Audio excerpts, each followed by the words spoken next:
Hi friends. आज हम लोग देखेंगे स्टॉक एनालिसिस में एक प्रमुख पैरामीटर, एक मुख्य parameter, main leading parameter P ratio, price to earning ratio क्या है। प्राइस तो देखते हैं, उसके साथ से इसकी अर्निंग के साथ में इसकी संबंध क्या है, रिलेशन क्या है, इस पी रेशियो का क्या इंपॉर्टेंस है और इस पी रेशियो से हम क्या देख सकते हैं। और हर स्टॉक के बारे में से हम लोग ये सुनते हैं कि इसकी पी 50 की है, इसकी पी 150 की होगी, अब ये महंगा है और ये सस्ता है। तो कौन सा महंगा है, कौन सा सस्ता, हिसाब से स्टॉक का सिलेक्शन कैसे करेंगे, ये सभी बात में हम डिस्कशन करेंगे। सिलेक्शन तो that is a different one, but P का पूरा फंडा होगा, पोस्टमार्टम हम करने वाले हैं। इसके साथ में भी और भी 2-3 रेशियोज़ का इसके अंदर ही आएगा, उसके साथ में हम लोग उसको भी कवर करते चलेंगे। मेन मुद्दा है what is the P ratio. Okay friend, start करते हैं। जैसा कि देख सकते हैं, P ratio measures a company current stock market stock price related to the earning per share. किसी कंपनी की स्टॉक प्राइस अभी क्या चल रही है और उसकी अर्निंग पर शेयर क्या है, ईपीएस क्या है, उसका एक रिलेशन है। अब यह क्या है कि फॉर्मूला देखेंगे, पी रेशियो का करंट स्टॉक प्राइस और अर्निंग पर शेयर से डिवाइड करेंगे तो हमको पी मिल जाएगा। अब अब रहा बात, एक स्टॉक प्राइस तो मुझे पता है कंपनी की चल रही है, सपोज कोई भी कंपनी एबीसीडी की स्टॉक प्राइस 100 रुपये का। तब अर्निंग पर शेयर क्या आ गया, चलिए अर्निंग पर शेयर कैसे निकलेगा, net profit minus preferred dividend divided by total outstanding share. EPS निकालने का तरीका हो गया net profit minus preferred dividend. Dividend, net profit में डिविडेंड उसने जो दे दिया उसको माइनस कर दीजिए, जो नेट प्रॉफिट आ गया नेट प्रॉफिट के बाद उसको डिवाइडेड आउटस्टैंडिंग कंपनी ने शेयर कितने जारी किए हैं अर्निंग पर से, तो ईपीएस आ जाएगा। इस हिसाब से ईपीएस आप निकाल सकते हैं। अब देखिए नेक्स्ट पॉइंट पे आते हैं। फॉर एग्जांपल, किसी कंपनी का स्टॉक प्राइस 500 रुपीज़ का है एंड इसके ईपीएस, उनका निकला हुआ ईपीएस है 25 रुपये का। तो इसका पी रेशियो क्या हो जाएगा, stock price divided by EPS, 500 divided by 25 आ गया 20, ये 20 का ईपीएस आ गया। तो then it means the investor to pay 20 rupees for every one, और वन रुपीज़ ऑफ अर्निंग। 1 रुपया अगर कंपनी अर्न कर रही है तो मुझे इसको 20 रुपया देना है। इसके अर्निंग पर शेयर का लेटरल मीनिंग यही है। तो फ्रेंड्स, यहाँ पे हमने देख लिया कि कंपनी का पी रेशियो का हमने ब्रीफ डिस्क्रिप्शन किया, रेशियो वाइज डिस्कशन किया, और इसका मोटा मोटी भाषा में लेटरल मीनिंग क्या आ रहा है कि 20 रुपया कमाई पे हम दे रहे हैं कंपनी की 1 रुपये की कमाई के लिए। तो 20 रुपया तो दे रहे हैं, 1 रुपया अगर वो कमा के कर रही है तो 20 रुपया हम उसको पे कर रहे हैं। अब पी रेशियो कितने प्रकार के होते हैं और इनका क्या रिलेशन है, आगे देखते हैं।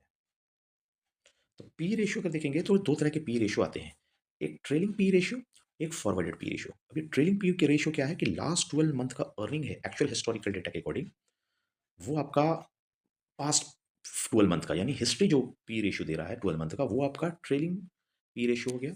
और जो फोरकास्टेड पी कर रहे हैं, आगे की किस कंपनी की ग्रोथ क्या होने की संभावना है उसके अकॉर्डिंग से फोरकास्ट करके जो पी निकाल रहे हैं, फॉरवर्डेड पी, तो projected future earning analysis and estimation के अकॉर्डिंग ये आपका फॉरवर्डेड पी है। तो वो इन जनरल आपको बहुत सारे वेबसाइट में ट्रेलिंग पी ही मिलता है। फॉरवर्डेड पी लेने के लिए आपको उसके सब्सक्रिप्शन डेटा लेना पड़ेगा, सब्सक्राइब करना पड़ेगा, देन फॉरवर्डेड पी देगी, मनी कंट्रोल भी देगा, बहुत सारी वेबसाइट्स है जो इसमें वो देती हैं। तो फॉरवर्डेड पी के लिए आपके सब्सक्रिप्शन, किसी भी वेबसाइट का सब्सक्रिप्शन डेटा देंगे तो ही वो निकल पाएगा या मिल पाएगा। ट्रेलिंग पी आप देख करके उसका अंदाजा इस हिसाब से तो अभी तक फिलहाल लगा सकते हैं। अब हमने ये जान लिया कि पी रेशियो क्या है, लेटरल मीनिंग के तौर पे पी क्या होता है, और पी कितने प्रकार के होते हैं, उसमें हमको आइडिया क्या लेना, how to use the P ratio for selecting stock. कोई भी स्टॉक सेलेक्ट करने के पहले हमारे पी रेशियो क्या यूज करेंगे। सबसे पहले compare against the industry pair.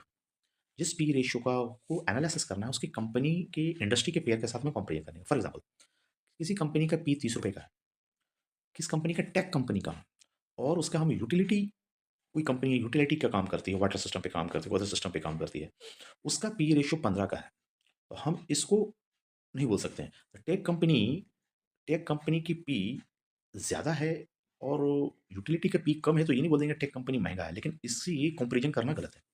देखिए, the tech company offer have a higher P due to the faster growing expenses. तो टेक कंपनी का पी ज़्यादा हो सकता है बजाते कि यूटिलिटी कंपनियों का पी के अकॉर्डिंग, तो इससे इसका कंपेरिजन नहीं होगा, टेक का साथ ही कंपेरिजन होगा।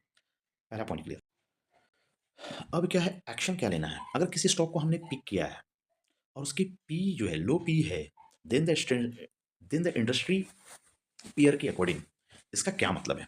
इंडस्ट्री पेयर का सपोज हमारा पी आ रहा है एवरेज 60 का, और हमने जो स्टॉक पिक किया है वो आ रहा है 30 का। तो हो सकता है if the growth prospectives are similar, दोनों का ग्रोथ प्रोस्पेक्टिव आर सिमिलर है, वो एक को जजमेंट हो सकता है कि इंडस्ट्री पी से कम है तो चलिए थोड़ा सस्ता है। आगे देखते हैं। अब नेक्स्ट पॉइंट आता है हिस्टोरिकल पी कंपैरिजन करना है आपको, सिर्फ पी देखने से नहीं होगा, उसका हिस्टोरिकल पी कंपैरिजन करना है। Check if the stock current P is above और below the 5 year average P. तो हमको ये देखना पड़ेगा किसी कंपनी का स्टॉक अगर 50 का है, पी 50 का है, तो अभी वो पी कहाँ पे है, हिस्टोरिकल 5 साल से एवरेज है, ऊपर है या नीचे है। एग्जाम्पल है, if the stock historical trends at a P of 15 but trades as 25, history का पी 25 अभी ट्रेड कर रहा है 25 के पी पे, और हिस्टोरिकल है एवरेज पी 15 पे, it might be over valued. 15 पे हिस्टोरिकल है, अभी 25 पे कर रहा है, तो वो ओवर वैल्यूड उसके अपने हिस्ट्री के अकॉर्डिंग हो चुका है। Then EPS growing, earning are growing faster, तो अब उसमें ये देखना पड़ेगा उसकी अर्निंग ग्रो फास्ट हो रही कि नहीं हो रही। ये पॉइंट उसको कंपेरिजन करते समय ध्यान में रखना है। हमने क्या कर दिया कि पी को हमने ग्रोथ का वर्ड हमने यूज किया कि भैया अगर पी ज़्यादा है तो उसकी ग्रोथ ज़्यादा है क्या, तो पी ज़्यादा सेटिस्फाइड है, तो मैं ले सकता हूँ। अब वो ग्रोथ के लिए तो अब एक रेशियो और बन के आता है, PEG ratio, price to earning and growth. अब इसमें कॉम्बिनेशन एक कंबो है कि P ratio divided by EPS growth rate. PG ratio का देखिए यहाँ पे एक और फॉर्मूला हमारा आया, PG price to earning ratio divided by annual EPS growth. Annual EPS growth rate से डिवाइड कर देंगे तो हम पीजी आ जाएगा। अब मुझे देखना पड़ेगा जो स्टॉक का पीजी क्या है, पीजी लेस देन 1 है, अगर वो उसका रेशियो आ रहा है less than 1, then growth justify हो गया भैया। अगर ग्रोथ कर रही है कंपनी और लेस देन 1 है, चलिए पी पी ज़्यादा भी है, ग्रोथ कर रही है और उसका लेस देन 1 पीजी आ रहा है, तो सेटिस्फाइड है। अगर पी आपका एक से कम, एक से ज़्यादा हो गया, तो ओवर वैल्यूड स्टॉक हो जाएगी ग्रोथ के अकॉर्डिंग, यानी पी ज़्यादा है, ग्रोथ उस हिसाब से नहीं कर रही है वो, तो उसकी हायर पी हमारे लिए दिक्कत हो जाएगा, महंगा हो जाएगा। तो यहाँ पे ये समझ में आया कि पीजी को एक से कम होना है, और पीजी एक से का ज़्यादा है तो ओवर वैल्यूड हो गई, अगर उसके स्टॉक प्राइस की पी कम भी है तो भी। एग्जाम्पल से देखिए, यहाँ पे देख सकते हैं कि स्टॉक की प्राइस एक पी 30 का है एंड इसका ईपीएस 25% का ग्रोथ है। अर्निंग पर शेयर में, अर्निंग पर शेयर 25% का ग्रोथ दे रहा है। दैट मीन्स क्या है, दैट मीन्स इसका PG, PG of 1.2, PG of 1.2 30 divide by 25, यानी हमारा पी रेशियो 30 आ रहा था, हमको क्या कहना था, P ratio divide by EPS earning per share को 25 से डिवाइड कर दिया, तो हमारा पीजी रेशियो क्या 1.2 आ गया। इस हालत में, इस हालत में ये तो हो गया महंगा। अगर दूसरे स्टॉक की बात करें जिसकी पी 20 की है और इसका 25 की ग्रोथ है ईपीजी की, अब ये 0.08 आ रहा है, ये अंडर वैल्यूड है, तो ये जो 20 का पी वाला अंडर वैल्यूड हमारे लिए हो गया, ये 30 का पी का ओवर वैल्यूड हो गया। अब यहाँ पे मुझे नहीं लेना, ये इस स्टॉक को पिक करना पड़ेगा। तो पी ज़्यादा है तो उसको हम पीजी देखेंगे कि पीजी उस एक के नीचे है या नहीं, देन हम उसके ऊपर निर्णय ले सकते हैं बाइंग का। अब हमने उस चेकलिस्ट को भी चेक कर लिया पी के दौरान। अब हमारा आता है कि भाई पी तो हमने देख लिया, compare the market benchmark. Market का जो बेंचमार्क है उससे भी आपको कंपेयर करना पड़ेगा कि आपका जो पी है, compare the stock P to broader indices like NFT 50 का एवरेज पी अगर 25 है, एसपीएस का 25 है, 20 है, तो आपका पी उसके अकॉर्डिंग कितना ऊपर है। The if the stock P lower than the market average is might be undervalued if fundamentally are strong. अब उस पी को सपोज हमारे 50 का पी है, मार्केट का ओवर एवरेज 30 का है, तो भैया ओवर वैल्यूड हो सकता है। उसके मार्केट पी से भी कंपेरिजन करके आपको उसके वैल्यूएशन का अंदाजा लगाना पड़ेगा। ये भी एक चेकलिस्ट पॉइंट है, चेकलिस्ट नंबर 4। नेक्स्ट पॉइंट आइए, avoid the avoid the cheap trap. अगर P does not always mean a bargain यानी investigation, if the company declining declining industry, अगर वो कंपनी की गिरावट में है तो उसकी पी सस्ता हो सकता है। दैट मीन्स क्या है, the earning temporary inflected one time gain और the hidden risk in higher debt and poor management अगर होगी, तो उस कंपनी का पी भी सस्ता होगा। इसका मतलब है कि सस्ता पी ही नहीं ले लेना है, तो सिर्फ हम पी को देख के फाइनल ओवरव्यू बना सकते हैं, फाइनल डिसीजन नहीं कर सकते हैं। पॉइंट नंबर 5 तो इसके बारे में ये क्लियर कट अवेयरनेस है। पॉइंट नंबर 6 क्या बोल रहा है, ये use forward P for growth stock. Growth stock का फॉरवर्ड पी देखिए आपका निकाल के कितना आ रहा है, उसके हिसाब से आप कुछ डिसीजन लीजिए। High growth company, that is tech company का जैसे नॉर्मली कहा जाता है, स्टार्टअप होती है, focused on forward P to account of the future earning potential. तो जो भी ग्रोथ स्टॉक के है उसकी फॉरवर्ड पी देख करके उसके हिसाब से हम निष्कर्ष पे पहुंचेंगे। सपोज एक कंपनी है जिसकी पी 50 की है, बट लो फॉरवर्ड पी क्या दिखा रहा है, फॉरवर्ड पी है, फॉरवर्ड पी आपका 20 का आ रहा है, it could the sign the improving the profitability. ये साइन दे रहा है कि वो कंपनी अपने प्रॉफिटेबिलिटी को इम्प्रूव कर रही है। तो 6 नंबर पॉइंट है, forward P for growth growth stock, कि ग्रोथ स्टॉक अगर कर रहा है इसके अंदर ग्रोथ है तो उसकी पी फॉरवर्ड चेक करना पड़ेगा अपने को। उस पॉइंट ये आता है, क्या सभी मामला में पी को देख करके हम काम कर सकते हैं डिसीजन? तो ये क्वेश्चन है नहीं। When to avoid the P ratio? अगर किसी कंपनी का अर्निंग नेगेटिव है तो क्या करोगे? उसमें कुछ पी देख के नहीं होगा।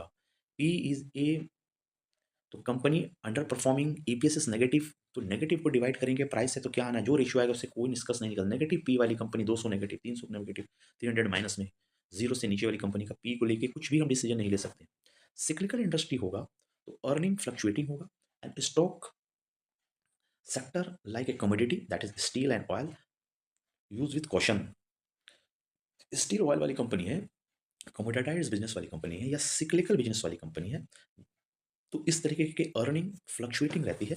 इसमें से भी पी को सिर्फ देख के अंदाजा नहीं लगाया जा सकता। टेक कंपनी को लेकर कोई प्रॉब्लम नहीं है। नेक्स्ट नेक्स्ट पॉइंट आता है अकॉर्डिंग अकाउंट ट्रैकिंग। अगर आपका ईपीपी को देखना है तो अर्निंग कैन बी मैनिपुलेटेड। अगर कोई अर्निंग को ही मैनिपुलेट कर रहा है तो आपका पी जो आ रहा है, डेटा जो आ रहा है वो गलत हो सकता है। तो अर्निंग को अगर मैनिपुलेट कर रहा है तो भी पी रेशियो को देख के फायदा नहीं, इसलिए आपको इसके अंदर भी घुसना पड़ेगा अर्निंग के लिए। देन फ्रेंड, अभी इतने मिनट के डिस्कशन में हमने पी रेशियो को कैसे यूज़ करना है, इसकी डेफिनेशंस क्या सभी है। अब एक एग्जांपल से समझते हैं, जो वीडियो थोड़ा लंबा हो सकता है, बट पी का कॉन्सेप्ट पूरा क्लियर करके इस वीडियो में मैं मानूंगा। अगर आप लोगों को अच्छा लग रहा है, वीडियो में समझ में आ रहा है, तो आप बात कर सकते हैं और इसमें कमेंट कर सकते हैं क्या इसमें समझ में नहीं आ रहा है। हो सकता है हमारी लैंग्वेजेस आपको थोड़ी सी लेट समझ में आए, या हमारी लैंग्वेज उतनी प्रॉम्प्ट ना हो जो हम समझा पाएँ। देन इसके लिए आपको भी है तो एडवाइजेबल कमेंट हमारे लिए ज़रूरी है। तो अब देख सकते हैं स्टॉक का, एक एक कोई कंपनी ए है जिसकी स्टॉक प्राइस 1000 की है और इसका ईपीएस 50 का है। तो 1000 डिवाइड बाई 50, आपके कितने आ गए? 20 के पी आ गए, आपने निकाल लिया, आपको फार्मूला पता है। अब इंडस्ट्री का, उसी कंपनी के इंडस्ट्री का एवरेज पी 25 का है, आपका स्टॉक का 20 का है, ये 25 है, इंडस्ट्री से तो बिलो है। अब मुझे क्या देखना है, 3 ईयर ईपीएस ग्रोथ 20% का आ रहा है, तो पीजी प्रॉफिट का ग्रोथ 20% का ग्रोथ आ रहा है और हमारी पी 20 की है। तो हमने आपको निकालना सिखाया है पीजी रेशियो। तो पीजी रेशियो क्या हुआ? पीजी रेशियो आपका ईपीएस, आपका पीजी रेशियो 1 से कम होना है।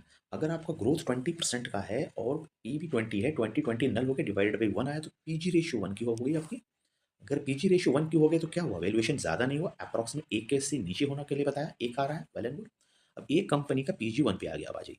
अब आइए दूसरी कंपनी पे, दूसरी कंपनी का सेम इंडस्ट्री पे है, हमने जैसा कंपनी इंडस्ट्री छोड़ नहीं रहे हैं, एक कंपनी अगर आईटी की है, ये भी आईटी की है, एग्जाम्पल के लिए बोल रहा हूँ। अब इसकी प्राइस 1000 की थी, अब इसकी प्राइस 800 की है। भैया प्राइस देखेंगे तो वो तो ये सस्ता आ रहा है, प्राइस ये 1000 की चल रही थी, ये प्राइस 800 का पत्र सस्ता है।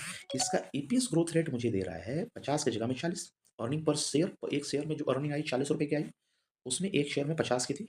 अब इसका पी क्या निकलेगा, 800 डिवाइडेड बाई 40, तो हमारा 20 का पी आ गया, यहाँ भी 20 का पी है, यहाँ भी 20 का पी हो गया, दोनों के पी बराबर आ गया। अब दोनों के 3 ईयर का ग्रोथ अगर हम देख रहे हैं तो 3 ईयर का ग्रोथ कितना आ रहा है भैया, 30% का 3 ईयर इसमें ग्रोथ है। अगला को हमने देख रहे थे 20% की ग्रोथ रेट आ रही है, ईपीएस ग्रोथ रेट हमको देखना पड़ेगा 3 ईयर्स का एवरेज कितना है। तो ईपीएस ग्रोथ रेट 3 ईयर का 30 का है।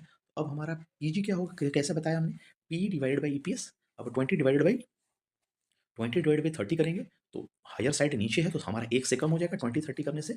अब का पीजी रेशियो 0.67 का है, 1 से कम आया ये। तो ये एक वाले का पीजी रेशियो ग्रोथ रेट से 1 से कम है, तो वेल एंड गुड, ये हो गया बी कंपनी। अब आगे निष्कर्ष पे देखते हैं।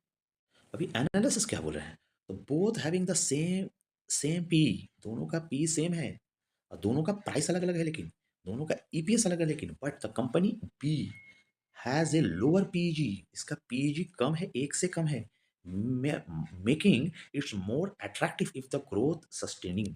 अगर इसका ईपीएस सस्टेन करता है तो बी का जो बी कंपनी, उसका पीजी 1 से जो कमाया ज़्यादा अट्रैक्टिव है।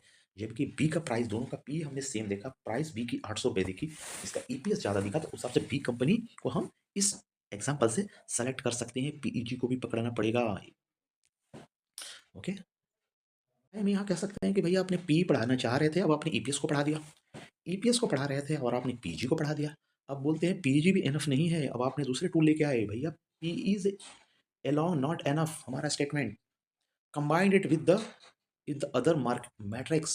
अब डेट टू इक्विटी आपको पढ़नी पड़ेगी, अब पीजी को पी को डेट टू इक्विटी से देखना पड़ेगा, फाइनेंशियल हेल्थ देखना पड़ेगा, उस कंपनी का फाइनेंशियल हेल्थ क्या चल रहा है, इसको हम अगले वीडियो में कवर करेंगे डिटेल में। बट यहाँ ब्रीफली है कि पी को इससे देखना पड़ेगा। अब हमारा रिलेशन का नेक्स्ट टॉपिक वीडियो को बनने जा रहा है debt to equity and ROE.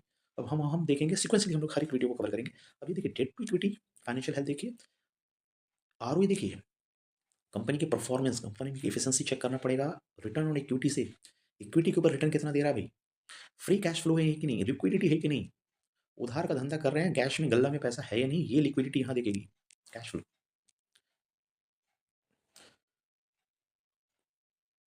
Contracts matter. अब जिसकी हाई पी है, content matter, high P plus high growth. अब स्टॉक का सिलेक्शन का बेसिक थंब रूल, जिसकी पी अच्छी है और उसका ग्रोथ रेट अच्छा है, और वो ग्रोथ रेट अगर वो जस्टिफाइड है, दैट इज टेस्ला जैसे एग्जांपल बोल रहा हूँ, in in early EV day, electric vehicle में है, तो एक एग्जांपल है। तो जिसकी हाई पी अच्छी रहेगी, पी बढ़िया ज़्यादा देंगे हम, लेकिन ग्रोथ रेट होना चाहिए। ग्रोथ रेट कैसे दिखेगा? ईपीजी से दिखेगा, पीजी से दिखेगा, पीजी कैसे दिखेगा? उसमें ईपीएस का ग्रोथ रेट 25-30% ईयरली बेसिस पे आना चाहिए, ऑन एन एवरेज 3 साल या 5 साल। एक तो चेकलिस्ट पॉइंट हो गए। नेक्स्ट पॉइंट, अगर पी लो है, भैया हमको हाई पी लो मुझे मिल गया स्टॉक, तो क्या करेंगे? और उसकी नो ग्रोथ रेट है, ग्रोथ रेट भी कम है, वैल्यू ट्रैपिंग है ये।